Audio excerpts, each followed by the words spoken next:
Welcome everyone to today's deep dive. And a very happy mid-August to you all. It is August 15th, 2026, and we just really want to thank you for dedicating your precious time to our channel today. Yeah, absolutely. Thanks for being here, everyone. Right, so our mission today, we are exploring this whole battle between, well, plugging in and parking over basically wired versus wireless EV charging. We've got a huge stack of industry reports, technical guides, and some really fascinating real-world pilot data. Yeah, and the main goal is to figure out if wireless charging is just this, absurdly pricey luxury, or if it's actually the crucial bridge to an autonomous future. Exactly. I mean, think of it like upgrading from Ethernet to Wi-Fi. Right. Is that invisible convenience actually worth the drop in charging efficiency? Well, to answer that, we really have to look at how the energy actually jumps through thin air, because it's not just a giant Wi-Fi router. It relies on magnetic resonance. Like you've got the ground pad and then the receiver on the car. Exactly. So you run alternating current through the ground pad, and that creates this fluctuating magnetic field. Then the car's receiver catches it, but both coils have to be tuned to the exact same frequency, kind of like two tuning forks singing the same note. But getting that perfect note is like incredibly sensitive, right? Yeah. The sources say the absolute sweet spot is a 12-centimeter air gap. Yeah, I mean, just 12 centimeters. And if you hit that perfectly, you get maybe 85 to 90% efficiency, which sounds okay, but a standard wired charger sits at 90 to 95%. So you are bleeding power. Wow. And financially, that gap is even worse. Looking at the numbers, a wired home setup is what, like $1,100 to $2,700, but a wireless system is $6,500 to $12,000. Yep. It's a massive jump. And because of that efficiency drop we just mentioned, you're pulling a lot more power from the grid for the exact same charge. So it adds about $1.12 to every single full charge. Yeah, so it actually takes like 10 to 20 years just to break even. Exactly. The math is pretty brutal. Okay, but wait.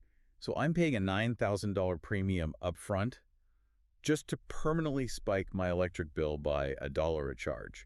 I mean, is paying that much just to avoid getting your hands wet in the rain actually practical for you, the everyday driver? Honestly, it's rough. And the friction goes way beyond just your wallet. The Rotterdam pilot really showed this in the real world. Yeah. Everyday drivers found that parking just 10 centimeters off-center completely ruined the charge. Oh man, 10 centimeters, that's nothing. Yeah, it caused so much anxiety over terrible parking jobs that drivers actually demanded in-car confirmation systems. Oh, right. The Nissan Leaf in that pilot had to put in like 3 flashing blue lights just to assure the driver, yes, you are finally lined up. Exactly. And then you hit the interoperability nightmare. You'd assume one pad works for all cars, but a Peugeot Ion in that very same pilot just wouldn't maintain a connection. It needed custom power bursts during startup just to wake the software up so the whole thing wouldn't time out. And we haven't even mentioned the cats yet. Oh, right, the wildlife. Yeah, so a high-powered magnetic field can actually heat up metal, like a pet's collar, to dangerous temperatures. That's wild. So the systems actually have to use ultrasonic waves to constantly scan for cats and rabbits. Yeah, they have to blast high-frequency sounds to safely scare animals away before it even initiates the charge. So if a bad parking job or sleepy software or just a wandering cat disrupts the charge, isn't a physical cable vastly superior right now? For a human driver, absolutely. But here's the catch. Automakers aren't pouring millions into this for human convenience. They're building this infrastructure for robots. Wait, really? Yeah, think about a robotaxi. It is not truly autonomous if a human still has to physically walk over to the depot and plug it in at the end of the shift. Ah, okay. So wireless charging isn't the autonomous smartphone itself. It's more like the cell tower network, making that smartphone possible in the first place. That's a great way to put it. It's the invisible foundation. Wireless pads let these 247 self-driving fleets recharge entirely unattended. And when you scale this up, you get dynamic road charging, like Sweden's E-Road Arlanda project. Where the cars are actually charging while they're continuously in motion. Exactly. And this constant connection unlocks massive potential for vehicle-to-grid or, V2G tech. Right, where the cars aren't just taking power, they're giving it back to the city. Exactly. When everyone turns on their AC during peak hours, those idle autonomous fleets can seamlessly feed power back into the system to stabilize it, entirely without human intervention. That is incredible.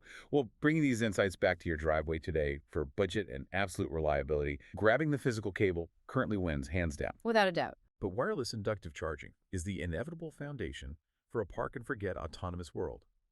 We want to thank you again for spending your time with us. and wish you a fantastic rest of your mid-August weekend. But before we go, think about this. If future roads continuously charge our cars while we drive, will vehicles even need large, heavy batteries anymore? Or will they simply become mobile conduits of the city's power grid?